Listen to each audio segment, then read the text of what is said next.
एक hypothetical situation है, पर एक पल के लिए आप इमेजिन कीजिए कि आपने अभी अपना नया डीमेट अकाउंट खुलवाया है।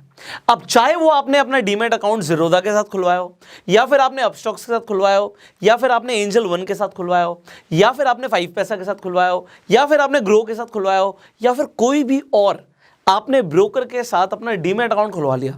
अब जब आपने डीमेट अकाउंट खुलवा लिया तो हम लोग डीमेट अकाउंट के थ्रू करते क्या, आप सबको पता है कि अगर हमारे पास डीमेट अकाउंट है तभी हम शेयर्स खरीद सकते हैं, एंड क्योंकि हमारा डीमेट कम ट्रेडिंग अकाउंट होता है तो हम दूसरा ट्रेड भी कर सकते हैं। तो अब आपने क्या किया हुआ था अपने डीमेट अकाउंट के थ्रू, आपने बहुत सारी कंपनीज के शेयर्स लिए हुए थे। आपने रिलायंस के शेयर्स ले लिए, आपने आईटीसी के शेयर्स ले लिए, आपने टाटा मोटर्स के शेयर्स ले लिए, आपने ओएनजीसी के शेयर्स ले लिए, आपने बहुत सारे शेयर्स लेके रखे हुए हैं। आपकी बहुत मोटी इन्वेस्टमेंट लगी हुई है। दूसरा, आप ट्रेड करते हैं तो आपके डीमेट अकाउंट में बैलेंस पड़ा हुआ है, यहाँ पे ट्रेडिंग बैलेंस पड़ा हुआ है, मान लेते हैं 5 लाख रुपए यहाँ पे आपके पड़े हुए हैं, और 1 करोड़ रुपए के आपने शेयर्स लिए हुए हैं। सो मच ना, 1 करोड़ रुपए के शेयर्स लिए हुए हैं, 5 लाख रुपए यहाँ पे पड़े हुए हैं। अब मैंने क्योंकि बोला ऐसा आपको कि आप इमेजिन कीजिए, हाइपोथेटिकल है, कि आपने जिस भी ब्रोकर के साथ अपना डीमेट अकाउंट खुलवाया हुआ है वो ब्रोकर भाग जाता है, वो ब्रोकर भाग गया, वो कंपनी बैंकरप्ट हो गई, कंपनी बंद हो गई। अब हाथ खड़े कर दिए ब्रोकर ने कि भैया हम रिस्पॉन्सिबल नहीं, हमारी तो कंपनी डूब गई। अब आप कहोगे कि सर फिर हमारे शेयर्स का क्या होगा, हमने जो पैसा डाला हुआ है इन शेयर्स में, क्या ये पैसा डूब जाएगा? दूसरा सवाल, आप ट्रेड करते हो, यहाँ पे पैसा पड़ा हुआ है, मैंने एग्जांपल दिया 5 लाख रुपए पड़े हुए हैं, इस पैसे का क्या होगा? ये तो आपने ब्रोकर को ही तो दिए थे। तो अब आपके दिमाग में अगर ये सवाल आ रहा है तो इसका आपको अभी जवाब मिलने वाला है कि आपको जवाब चाहिए। कभी ना कभी हमारे मन में सवाल ज़रूर आता है। आप में से कई सारे लोगों ने ये क्वेश्चन भी पूछा था कि अगर अपस्टॉक्स भाग गया तो क्या होगा, अगर ग्रो बंद हो गया तो क्या होगा, 5 पैसा भाग गया, पैसे लेके चला गया तो क्या होगा? कुछ भी हो सकता है, आपको ऐसा लग रहा होगा कुछ भी हो सकता है, बट ऐसा नहीं है। Now let me tell you exactly what is going to happen.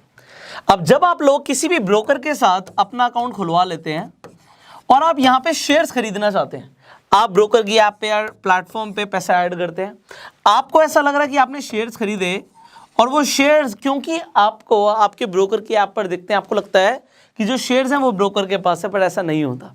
जैसे ही आप कोई शेयर खरीद लेते हैं वो शेयर चला जाता है डिपॉजिटरी के पास। इंडिया के अंदर 2 डिपॉजिटरीज हैं जहां पे शेयर्स डिपॉजिट होते हैं, एक है CDSL और दूसरी है NSDL, central depository services limited, और दूसरी है आपकी नेशनल सिक्योरिटीज डिपॉजिटरीज लिमिटेड। अब यहां पर आपका जो शेयर है और जो पैसा है शेयर्स का वो स्टोर्ड है यहाँ पे। एक तरीके से आपको अगर ये ब्रोकर भाग जाता है तो ब्रोकर रिस्पॉन्सिबल नहीं है शेयर्स के लिए, यहाँ पे CDSL और NSDL रिस्पॉन्सिबल आपके शेयर्स के लिए। तो आपको करना क्या होगा? मान लो मैंने एग्जांपल दिया था कि भैया 1 करोड़ रुपए के आपने शेयर्स ले रखे हैं मल्टीपल कंपनीज के, तो वो ब्रोकर के पास थे ही नहीं। तो अगर ब्रोकर चला भी गया, बैंकरप्ट भी हो गया, भाग भी गया, डूब गई कंपनी, किसी भी केस में आपका 1 रुपए का भी नुकसान नहीं होगा। आपको करना क्या होगा? बड़ा सिंपल है। एग्जांपल दोबारा देता हूं कि मान लेते हैं ज़ीरोधा बंद हो गया, ऐसा होगा नहीं बट मान लेते हैं कि ज़ीरोधा बंद हो गया। आपको सिंपली क्या करना है, अपस्टॉक्स पे या कोई भी और ब्रोकर पे आपने नया डीमेट अकाउंट खोल लेना है। आपने अपना एक नया डीमेट अकाउंट खोला, आपने अपस्टॉक्स से सिंपली बात करनी है, वो आपका अकाउंट लिंक कर देंगे, जो पुराना CDSL का अकाउंट होगा नए डीमेट अकाउंट के साथ, और आपको जितने भी आपने शेयर्स खरीदे होंगे आपके नए डीमेट अकाउंट में दिखने लग जाएंगे। और आप वाइस वर्सा भी कर सकते हैं, अपस्टॉक्स के साथ साथ आप CDSL से भी डायरेक्ट बात कर सकते हैं। और आप ये उस सिचुएशन में भी कर सकते हैं जब आप किसी भी ब्रोकर के साथ, कोई भी एग्जिस्टिंग ब्रोकर हो सकता है, जो पुराने लोगों ने अकाउंट्स खोले हुए हैं, आजकल तो डिस्काउंट ब्रोकर्स आ गए हैं, इनफैक्ट ज़ीरोधा और अपस्टॉक्स दोनों ही डिस्काउंट ब्रोकर हैं। आप मान लो किसी फुल सर्विस ब्रोकर के साथ थे और आप वहाँ पे खुश नहीं हैं, तो आप वहाँ से भी शिफ्ट कर सकते हैं एक नए ब्रोकर के साथ। तो उसके लिए आपको CDSL से बात करनी है, and it is a very simple process, it is not tough, so you can research more about it if you want to do it. But ऐसा होता नहीं है जनरली, बट अगर हुआ तो आपको दिमाग में रखना है कि आपका 1 भी रुपया कहीं नहीं जाएगा if you are investing in shares.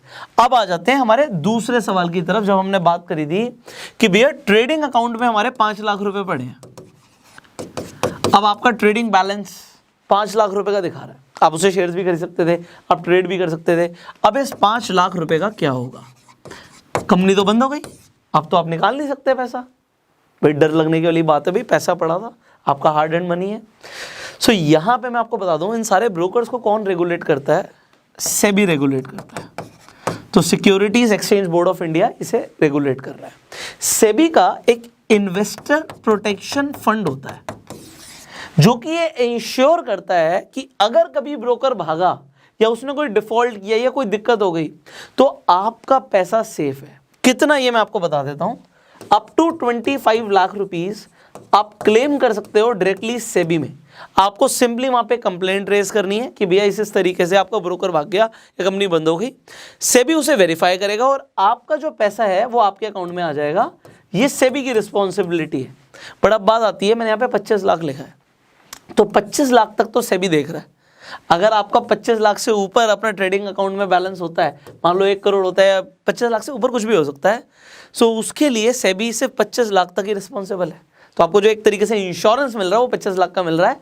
तो अगर आप उससे ज़्यादा अकाउंट बैलेंस रखते हैं तो आप एक अच्छा ब्रोकर ही चूज़ कीजिए। बहुत सारे ऐसे ब्रोकर्स हैं जो बहुत छोटे स्केल पे काम कर रहे हैं, आपने नाम भी नहीं सुने, तो डू नॉट ट्रस्ट देम।